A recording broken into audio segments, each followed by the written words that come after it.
fit na kayo ni Nemo kay ikaw ra man gyud wa may kadungog og imong paryente naas politika. Unsa na may nahitabo atong unsa may nahitabo atong anti-dynasty bill oy? Ay, naku, ka. Huwag kayong mawawala ng pag-asa dyan.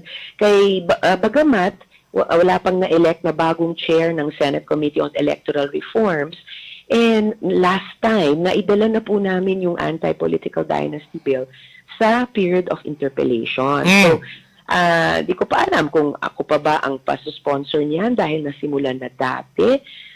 Pero may 5 na lang na nakalista noon na mag-interpellate, and then pwede na tayong pumasok sa period of amendments para sana ma-approve on third and final reading yan. Kaya ang House na-approve na nila on third and katong final. House Bill number 8389.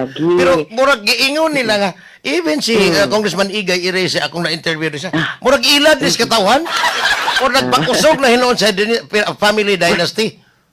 Well, kaya naman importante na pagkatapos naming 2 kapulungan, meron pa namang bicameral conference committee meeting. So dun, pwede naming pagdebatihan paano ibabangga yung 2 versions at maglabas kami ng bicameral. Sana ba na naig sa'yo? Umaasa pa rin ako. Lagi pohon. Kaya ikaw ra gyud usa sa imong pamilya, ikaw ra gyud sa politika kanig diri Cebu. Hasta apo ug anak pag umangkon, hasta pa ang igagaw na pala sa politika. Alam nyo ka, now that you mentioned it, nakakatuwa na totoo sa henerasyon ng mga magulang ko, lahat, no? Kahit sa pamilya ng late husband ko, walang mga politiko. Ang first and only sa pamilya namin, si Lolo Jose Miraflores Ontiveros, na Bisaya po, kay gikan siya sa Panay Island.